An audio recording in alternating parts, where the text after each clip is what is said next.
La siguiente sección es presentada por Os de Neo. Seguí tu plan, ahora de 18 a 27 años. Hola, buenas noches. Uno de los temas más fuertes en la atribulada Argentina de estos días es el cambio de posición de la Argentina respecto a la denuncia presentada en el 2018 por la OEA ante la Corte Penal Internacional de La Haya por violaciones a los derechos humanos cometidos por el régimen en Venezuela. Alberto Fernández personalmente ha hecho un giro copernicano en ese tema respecto a lo que él sostenía cuando estaba distanciado de Cristina Kirchner. Las posiciones de Alberto Fernández en temas como el pacto con Irán y también temas como la dictadura en Venezuela y la represión y las violaciones a los derechos humanos en tiempos de su distanciamiento con Cristina son absolutamente opuestas a las posiciones que al respecto sostiene hoy desde la presidencia que alcanzó mediante un pacto con Cristina.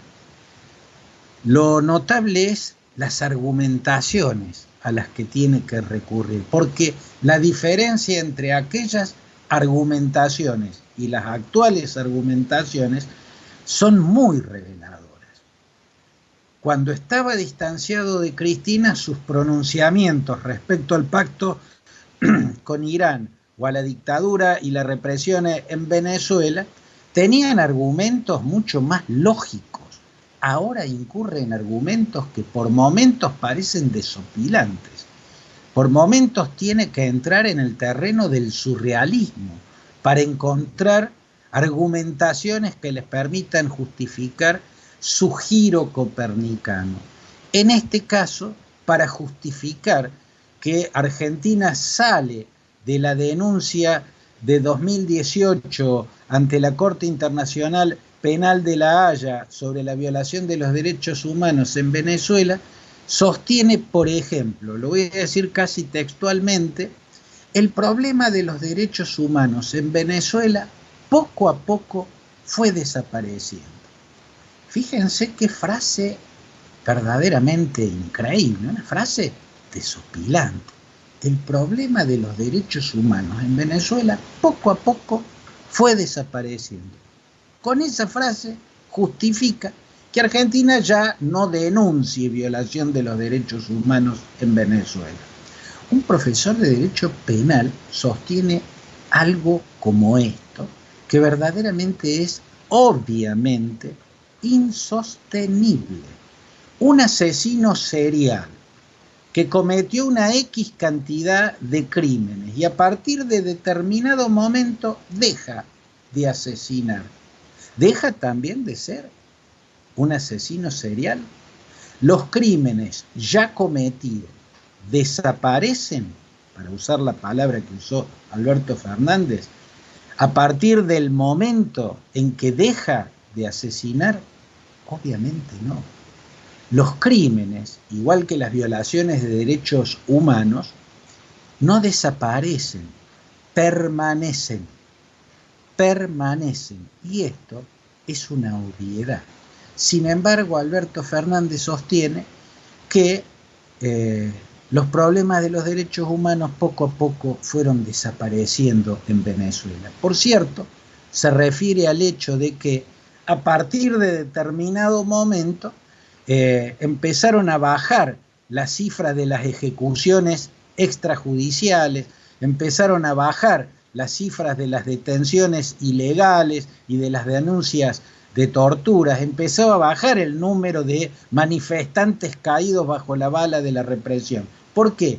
Porque la represión, a partir de un determinado momento, evidentemente triunfó sobre la protesta social. Esas oceánicas manifestaciones en Caracas, en Maracaibo y en otras ciudades venezolanas demandando democracia, demandando elecciones libres, demandando el final del régimen de Maduro, fueron finalmente aplastadas a sangre y fuego en una represión violentísima que el mundo entero pudo contemplar.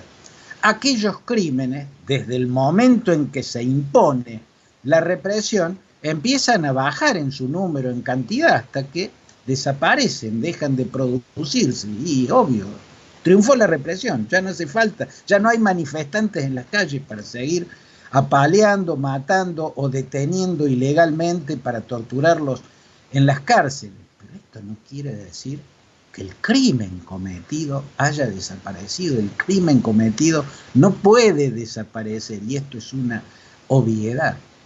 Alemania, más de un siglo después de lo que fue el primer genocidio cometido en el siglo XX, admitió ese genocidio sin tener presión internacional, sin que el mundo se lo hubiera requerido. El mundo incluso ha ignorado siempre, en términos generales, aquel que fue el primer genocidio del siglo XX. De hecho, para el mundo la frase común es que el primer genocidio del siglo XX fue el genocidio armenio, perpetrado por Turquía.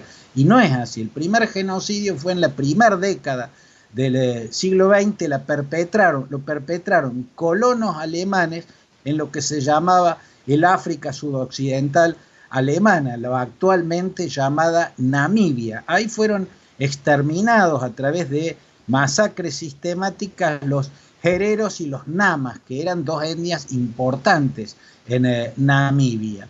Ese proceso de exterminio se produjo entre 1904 y 1908, y más de un siglo después, el Estado alemán, sin tener presión internacional, sin que el mundo haya dejado de ignorar aquel acontecimiento trágico y monstruoso, aquel genocidio, que fue el primero del siglo XX, Alemania lo reconoció e incluso estableció una indemnización de 1.100 millones de euros para los descendientes de los namas y de los hereros asesinados en aquel tiempo feroz. Habría que explicarle a Alemania que aquel genocidio ya no existe, que empezó poco a poco a desaparecer desde que terminó el colonialismo de Alemania en Namibia.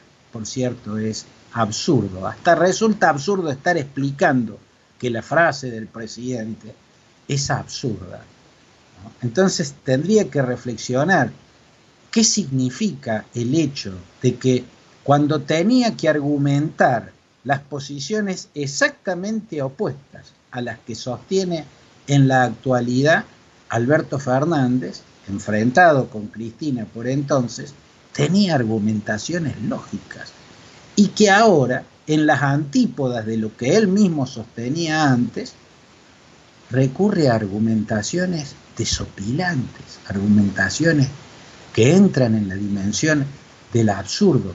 Eso tiene una significación muy reveladora. Y habría que subrayar también y explicarle al presidente que lo que pasó en Venezuela fue que triunfó la represión. No siempre triunfa la represión.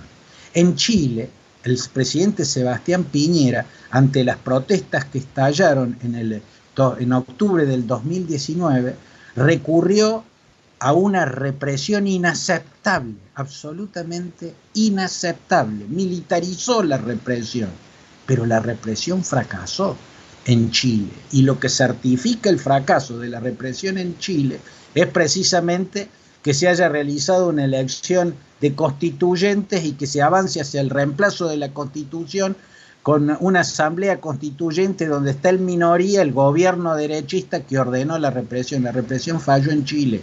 En Venezuela la represión triunfó. Lo que intenta Alberto Fernández y otros muchos en el mundo que son de un modo u otro aliados del régimen de Maduro es que también triunfe la impunidad. Pinturería Fantini, tienda de pinturas.